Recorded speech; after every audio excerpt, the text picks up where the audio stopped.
जय हिंद प्यारे बच्चों। स्वागत है आपका आपके अपने परिवार भारतवर्ष क्लासेस में। तो प्यारे बच्चे, आप सभी जानते हो कि आपके फाइनल एग्ज़ाम में, वीकली टेस्ट में या फिर हाफ ईयरली एग्ज़ाम में एमसीक्यू क्वेश्चंस बेस्ड ही आते हैं। और आप हर एक चैप्टर की एमसीक्यू क्वेश्चंस कर लोगे तो आपको सारी चीज़ें शानदार और धुआंधार तरीके से क्लियर हो जाएंगे। इसी के लिए भारत क्लासेस आपके लिए क्लास 9 के शानदार MCQ type questions wise videos लेकर आया है। और पिछले वीडियोस में मैंने पहला पार्ट फ्रांसीसी क्रांति के 30 प्रश्न करवाए थे। इसके बाद के प्रश्न मैं इस वीडियो में कराने वाला हूँ। तो यह सेट 2 है प्रथम पार्ट का, क्लास 9 हिस्ट्री का। ठीक है, तो यदि आपने सेट 1 वाले नहीं देखा हो, यानी इसके पहले वाले पार्ट को नहीं देखा हो, तो पार्ट 1 को देख लीजिएगा। स्टार्ट करते हैं 31वां प्रश्न का। पिछले वीडियो में मैंने 30 प्रश्न करवा दिया था। 30वां प्रश्न यहाँ पे पूछा गया है, तृतीय स्टेट क्या है?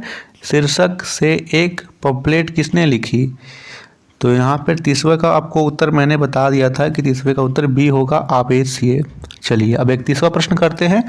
फ्रांस कब संवैधानिक राजतंत्र बन गया? विकल्प है 1789, 1790, 1791 या फिर 1792। 31वें का बताइए। 31वें का सही उत्तर सी होगा, 1791 में बना था। 32वां प्रश्न है, नेशनल असेंबली के चुनाव में मतदाता बनने की आवश्यक योग्यता क्या थी? 25 वर्ष से अधिक उम्र, कम से कम 3 दिन की मजदूरी के बराबर कर चुकता हो, पुरुष होना चाहिए या सभी आवश्यक थे? 32वें का उत्तर बताएंगे बच्चा। बिल्कुल सही, ये सभी थे। 25 वर्ष से अधिक उम्र होनी चाहिए, कम से कम 3 दिन की मजदूरी के बराबर कुछ कर चुकता हो और पुरुष होना चाहिए। टूटी हुई जंजीर के क्या मायने थे प्रतीक के? एकता, आज़ादी, अज्ञानता। तो इसका मायने था आज़ादी। शाही सत्ता का प्रतीक है अपनी पूंछ मुंह में लिए सांप, त्रिभुज के अंदर रोशनी बिखेरती आंख, राजदंड या छठों की बरछीदार गट्ठर। 34वें का सही उत्तर सी होगा, राजदंड। राजदंड। फ्रांस का राष्ट्रीय रंग क्या थे? नीला, सफ़ेद, लाल या सभी?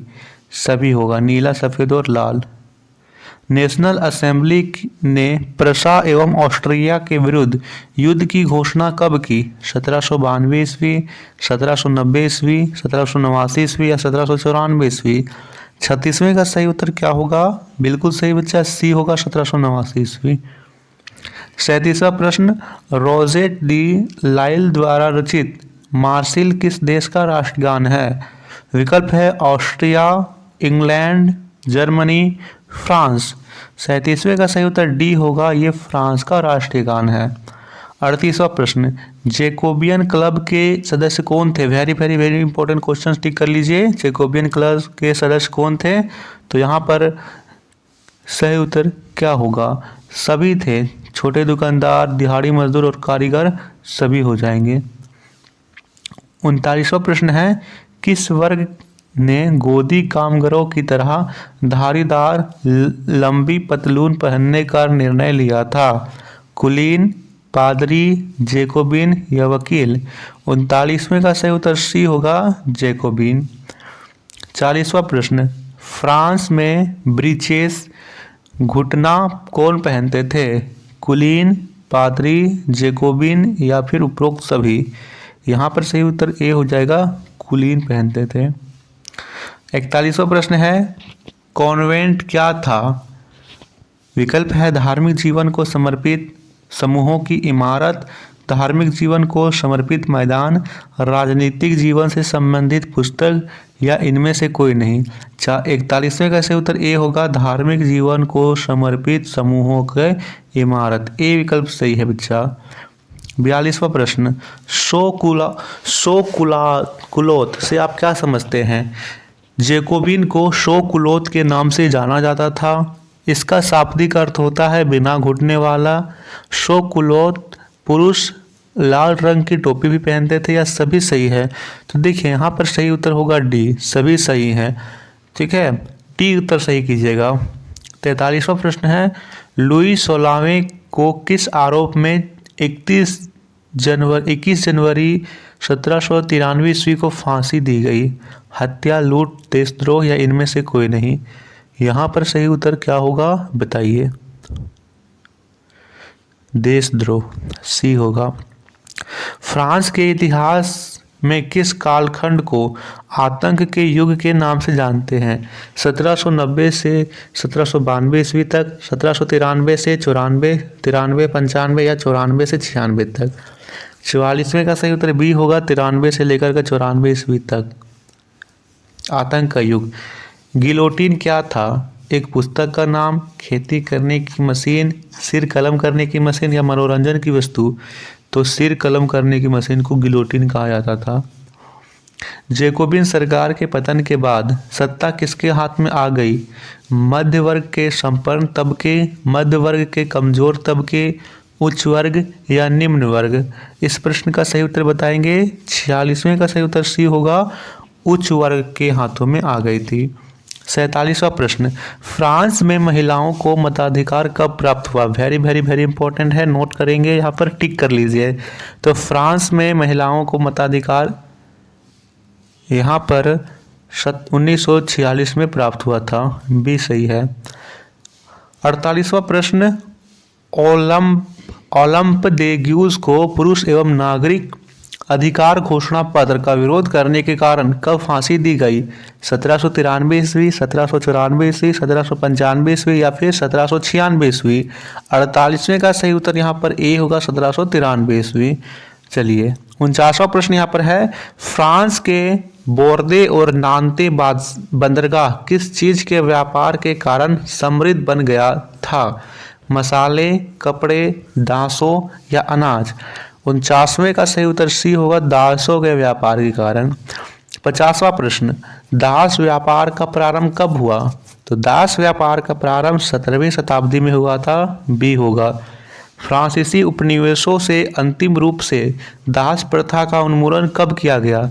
1840, 1848, 1844 या 1846? यहाँ पर सही उत्तर 1848 होगा। निग्रो शब्द किनके लिए इस्तेमाल किया जाता है? एशिया की एक खास जनजाति, सहारा रेगिस्तान के दक्षिण में रहने वाले स्थानीय लोग, अरब देशों के खानाबदोश जाति या इनमें से कोई नहीं? सहारा रेगिस्तान के दक्षिण में रहने वाले स्थानीय लोगों को निग्रो कहा जाता है। नेपोलियन बोनापार्ट ने खुद को फ्रांस का सम्राट कब घोषित किया था? 1800, 1802, 1804, 1806? यहाँ पे सही उत्तर सी होगा, 1804 में उसने घोषित किया था। वाटरलू का महत्वपूर्ण युद्ध कब हुआ जिसमें नेपोलियन की हार हुई थी? मोस्ट इंपॉर्टेंट है। 1810, 1815, 1816 या फिर 1817? यहाँ पे सही उत्तर बी होगा, 1815 ईस्वी में वाटरलू का युद्ध हुआ था और नेपोलियन बोनापार्ट इसमें हार गया था। 1815 याद रखेंगे। टीपू सुल्तान और राजा राम मोहन राय किस विदेशी क्रांति से सबसे ज़्यादा प्रभावित हुए? इंग्लैंड की क्रांति, रूस की क्रांति, अमेरिका की क्रांति या फ्रांस की क्रांति? यहाँ पर सही उत्तर क्या होगा बताइए। बिल्कुल सही, फ्रांस की क्रांति से।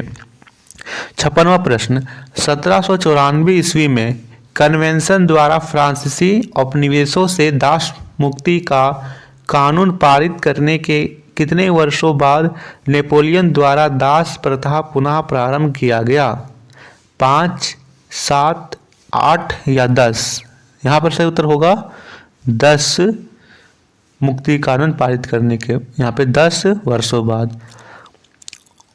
57वां प्रश्न है, औरत जन्माना स्वतंत्र है और अधिकारों में पुरुषों के समान है, यह विचार पहली बार किसके घोषणा पत्र के माध्यम से रखा गया?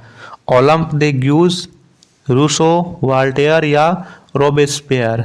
57वें का सही उत्तर यहाँ पर ए होगा, ओलंप द ग्यूज। रोबेस्पियर को कब गिलोटिन पर चढ़ाया गया? तो यहाँ पर सही उत्तर होगा 1794 ईस्वी को। फ्रांस में डेनो वाली स्त्री किस चीज की मानवीय रूप थी? कानून, प्रशासन, शिक्षा? तो यहाँ पर सही उत्तर होगा कानून के मानवीय रूप थी। 60वां प्रश्न यहाँ पर है, दास स्वतंत्र होने के बाद किस प्रकार की टोपी पहनते थे? तो जब वे स्वतंत्र हो जाते थे तो लाल फ्राइजियन टोपी पहनते थे। 1790 के दशक में निर्मित संविधान के अनुसार किन्हें निष्क्रिय नागरिक कहा गया? बेरोजगार, ज़्यादा सोने वाले, मतदान से वंचित पुरुष व महिलाएं। तो जो मतदान से वंचित हो जाते थे उन्हें निष्क्रिय नागरिक कहा गया। सम्राट की शक्तियों पर अंकुश लगाने और सभी मनुष्यों को मूलभूत अधिकार प्रदान करने के लिए संविधान कब बनाया गया? बताइए, यहाँ पर सही उत्तर होगा 1791 ईस्वी। 63वां प्रश्न है, किस विद्वान ने अपनी रचना the spirit of the laws में सरकार के अंदर विधायिका, कार्यपालिका और न्यायपालिका के बीच सत्ता विभाजन की बात कही? वॉल्टेयर, रूसो, मॉन्टेस्क्यू या फिर दिदरो? बिल्कुल सही बच्चा, मॉन्टेस्क्यू होगा। सी विकल्प एकदम अच्छा है, एकदम सही है। तीसरा, स्टेट का नेतृत्व करने वाले आबेसीय मूलतः क्या थे? कुलीन, पादरी, किसान या जेकोबिन? तो 64वें का सही उत्तर बी होगा, वे पादरी थे। 65वां प्रश्न, तृतीय स्टेट के एक प्रभावशाली नेता मिराबियो कैसे परिवार से संबंधित थे? कुलीन, पादरी, किसान या मजदूर? तो वे कुलीन थे। ए विकल्प सही है। 66वां प्रश्न है, नेशनल असेंबली ने 4 अगस्त 1789 को कौन सा आदेश पारित किया? सामंती व्यवस्था का उन्मूलन, धार्मिक कर समाप्त करना, चर्च के स्वामित्व वाली भूमि जब्त करना या उपरोक्त सभी? बिल्कुल सही, ये सभी थे इसमें शामिल। जया पॉल मरा नामक पत्रकार ने लामी द पीपल में नेशनल असेंबली द्वारा तैयार संविधान पर कैसी प्रतिक्रिया दी? प्रशंसा, विरोध, कोई प्रतिक्रिया नहीं या समर्थन? तो उसने विरोध किया था। गिलोटिन के आविष्कारक कौन थे? डॉक्टर गिलोटिन ही थे। समता रोटी क्या थी? सफ़ेद आटे से निर्मित रोटी, साबुत गेहूं से बनी बराबरी के प्रतीक रोटी, सुंदर दिखने वाली रोटी या मीठी रोटी? तो साबुत गेहूं से बनी बराबरी का प्रतीक रोटी। और इस पाठ का अंतिम प्रश्न है, क्रांति के समय महिलाओं के कितने क्लब अस्तित्व में थे? तो यहाँ पर सही उत्तर होगा 60। तो ये था very very important question chapter 1 का। सभी जितना भी एमसीक्यू क्वेश्चन बन सकता था सभी है। नेक्स्ट वीडियो में मैं आपको चैप्टर 2 का एमसीक्यू क्वेश्चन करवाऊंगा और हो सकेगा तो चैप्टर 1 का सब्जेक्टिव क्वेश्चन भी करवा दूंगा। ठीक है, आप लोग नए हो तो सब्सक्राइब कर लीजिएगा और वीडियो को लाइक कर लीजिएगा। Thank you.